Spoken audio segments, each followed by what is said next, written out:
তার সত্যিকারা। এখন কথা হচ্ছে তারা তো ওই উদাহরণটাই টেনে নিয়ে আসে যে শেখ খালেদা জিয়াকে বের করে দেওয়া হলো, তার রংমহল ভেঙে দেওয়া হলো, তার বাসার ভিতরে যে বিদেশি ফার্নিচার ছিল সেই দামি দামি ফার্নিচার সেগুলো বের করে দেওয়া হলো, এইটাই তো তারা টানে। হ্যাঁ, আমি ওদিকে আসছি। যেমন শেখ মুজিবের বাড়ি 32 নম্বর বাড়ি তো আর ওনার বাপদাদার আমলে কিনা বাড়ি, ওটা তো 1 টাকায় কেনা নাই ওই জায়গা। শেখ হাসিনার বাড়ি যেটা সেটা ওয়াজেদ মিয়ার বাড়ি, শেখ হাসিনার বাড়ি না। তার মানে ওয়াজেদ মিয়া ওনার হাজবেন্ডের বাড়ি। আর এই যে আপনার খালেদা জিয়া উনি তো মাত্র 1 টাকায় এই বাড়ি নিয়েছিলেন, তার সাত্তার সাহেব দিয়েছিলেন। জিয়া রহমান মরার পরে সাত্তার সাহেব ক্ষমতার অপব্যবহার করে 1 টাকায় সেনাকুঞ্জে বাড়ি, যেটা হয় না বাংলাদেশের ইতিহাসে, এর আগে আর কখনো হয় নাই। এখন রোশন এরশাদের বাড়িও কেনা বাড়ি। আর সবচেয়ে মজার বিষয় কি জানেন, আপনার একটা কথা বলি, এই যে আজকে রোশন এরশাদের বাড়ি গতকালকে থেকে শুরু হয়েছে কি নার্সিং আর জগন্নাথ বিশ্ববিদ্যালয়ের একটা মারামারি ব্যাপক, আজকেও আন্দোলন চলতেছে। তার আগের দিন একটা বোতল ছুঁড়ে মারছে, সেটা যায় লাগছে মাহফুজ কাকার মাথায়। উনি আজকে আবার সিটি স্ক্যান করতে গেছেন, কারণ মাথার ভেতরে নাকি ওই বোতলের কর্ক নাকি মাথার ভেতরে পাওয়া গেছে, সিটি স্ক্যানে দেখা গেছে যে ওখানে প্লাস্টিক বোতলে কর্ক ঢুকে গেছে। এই যে কাহিনীগুলো, এগুলো কিন্তু সব নাটক। আর এই নাটকটা কেন হচ্ছে জানেন, ঠিক যেদিন ওই যে আওয়ামী লীগকে নিষিদ্ধ করার দাবির জন্য যেদিন হাসনাত আব্দুল্লাহ সহ বাকিরা গেল, সিটি কর্পোরেশন ঠান্ডা পানি দিল, ওয়াসা পানি দিল, বাকিরা বিরিয়ানি দিল, সেই দিনও কিন্তু অস্ত্র নামছিল মাত্র ওই দিনই ঢাকা এয়ারপোর্টে এবং চিটংয়ে মানবিক করিডোরের অস্ত্র। আর সবচেয়ে মজার বিষয়, গতকাল আরো 3টা ট্রাক পৌঁছাইছে, যেটা রাঙামাটির নাকখাইনছড়িতে, আবারও ভারতের সঙ্গে নাকখাইনছড়িতে, সেখানে হচ্ছে 3টা 800 M11 800 হাউস কামান, আমেরিকার সেই হাউস কামান, 3 পিস হাউস কামান আজকে ঢুকেছে মায়ানমারের সন্ত্রাসী গ্রুপগুলোর কাছে। এগুলোতে যাতে কেউ সাংবাদিক না যায় বা এগুলো নিয়ে যাতে পাবলিক চিন্তা না করে, কথাবার্তা না হয়, যার কারণে এই কাহিনী। 10 মিনিট আগে দেখলাম যে কিছু হুজুর দাড়ি পরা টুপি পরা লাঠি নিয়ে শখানিক মোটরসাইকেল ভাঙছে। ওদের দাবি এগুলো সব ইন্ডিয়ান মোটরসাইকেল, এগুলো হারাম বাংলাদেশে। তো এগুলো যত কিছু আছে এগুলো সব এখন হচ্ছে নাটক, মানে একটা নাটক প্লট তৈরি করতেছে, এক একটা জিনিস ঘটতেছে।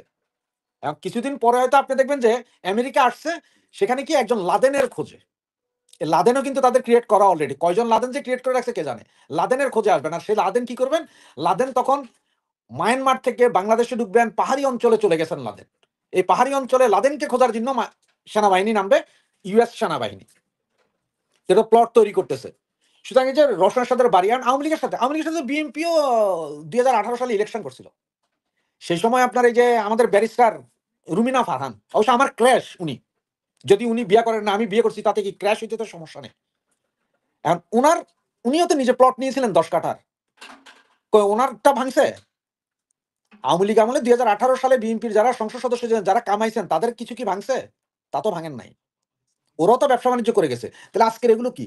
এগুলো সব হচ্ছে যেমন গিমিক। আর বিএনপি এমন অবস্থায় আছে, একটা জিনিস মনে রাখেন, বিএনপি যখন একটু ভালো পজিশনে থাকে তখন ওরা হয়ে যায় পুরোপুরি জামাতের দালাল, আর যখন একটু ব্যাকওয়ার্ডে পড়ে তখন ওরা যায় মুক্তিযোদ্ধার ছায়া তলে যায়, যে আমরাও মুক্তিযোদ্ধা, জিয়া রহমান মুক্তিযোদ্ধা করছিলেন, উনি স্বাধীনতা ঘোষণা করেছিলেন।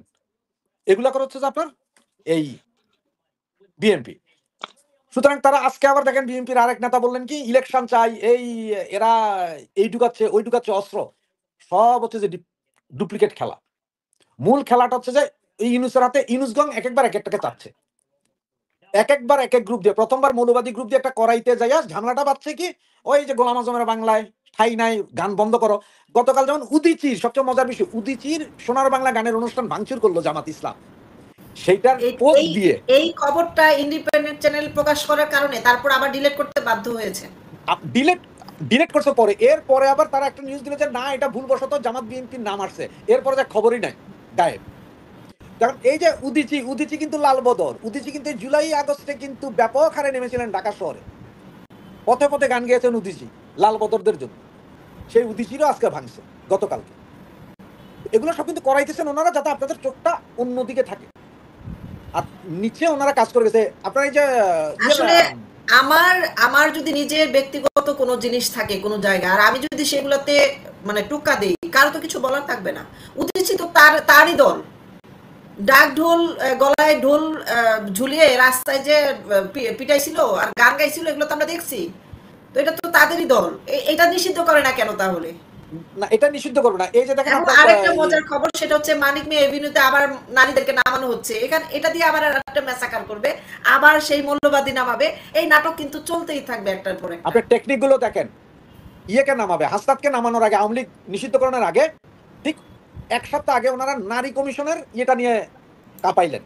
কিন্তু দেখবেন যে নারী কমিশনের এটা নিয়ে যদি বেশি হাউকাউ করতে যায় তাহলে বললো যে সব টুপিওয়ালা নামছে, তখন যাই সেকেন্ড পার্টি এসে হাসনাতকে ঢুকাই দিলেন, আর ওইখানে যাই কি হলো, পুরো টুপিওয়ালা। আজকের এগুলা দেখেন জগন্নাথ বিশ্ববিদ্যালয়, তারপরে ইন্টার্নি ডাক্তার, না জানি ডেন্টিস্ট, এদেরকে নিয়ে নামাইছে। এবং একটা জিনিস, মজার জিনিস দেখেন, এইগুলা কেন করতেছে, এর আগে কিন্তু পাকিস্তানের অ্যাম্বাসেডার চলে গেল। মাহফুজকে তো আমরা সবাই ভিড়ের মধ্যে মাইকের সামনে বলে বলছে আমাকে যে বোতল দিয়ে ঢিল মারছে তো শিবিরের ছেলে পেলে। না না, ও তো আজকেও আছে, এটা আজকেও ওর ভিডিও আছে, ও নিজেই বলছে। এখন এগুলা কেন, অডিওটা আমার কাছেও আছে। এগুলার ইস্যুগুলো দেখেন, পাকিস্তানের অ্যাম্বাসেডার, আমরা সবাই পাগল হয়ে গেলাম কি অ্যাম্বাসেডার ওই যে বাঙালি এক মেয়েকে নিয়ে গেছে কক্সবাজারে 5 দিন ঘুরছে, এই সেই নিয়ে। ভাইরাস পাকিস্তানের অ্যাম্বাসেডার কক্সবাজারে 3 দিনে 5 বার বৈঠক করছে, প্রথমবার জামাত ইসলামের গ্রেট গ্রেট লিডারদের সাথে ওখানে, এরপরে রোহিঙ্গা অর্গানাইজেশন ফ্রন্টের সাথে, রোহিঙ্গাদের যে 4টা গ্রুপ আছে ওখানে যুদ্ধ করতে, এদের সবার সাথে পাকিস্তান অ্যাম্বাসেডার ওখানে কথা বলছে। ওনার কি কারণ, ওখানে ওনার কি কাজ? আবার যাদের সাথে কথা বলছে তাদের মধ্যে কিছু আছে যারা তালেবানি সংগঠন, যারা এখন ইন্ডিয়াতে যাবে। সুতরাং গতকালকে ইন্ডিয়ান সবচেয়ে হাই অফিসিয়াল ওনাদের যে স্বরাষ্ট্র মন্ত্রণালয়, উনি কলকাতা ঘুরে গেছে, কারণ ওনাদের কাছে নিউজ আছে। সব কিছু যা ঘটতেছে ওই সাইডের, এগুলোর দিকে যাতে আপনার চোখ না দেন, এই জন্য ঢাকা কেন্দ্রিক, রাজশাহী, ময়মনসিংহ, বরিশাল, ওইদিকে কিছু একটা ঘটায়, এমন এমন কিছু ঘটে যে সবার চোখ ওইদিকে থাকবে। আর সেটা সর্বশেষ হচ্ছে রওশনের সাথ। এবং আগামীকাল দেখেন কি হয়, কারণ তো আগামীকাল শুক্রবার। আচ্ছা, একটা চমৎকার একটি খবর ঘুরছে, সেটা হচ্ছে ভারতের উপরে নাকি 53 বছরের আগের প্রতিশোধ নিয়েছে বাংলাদেশ ভাঙার কারণে, ওই যে হামলা করে। পাকিস্তান এটা খুব জোর গলায় বলছে।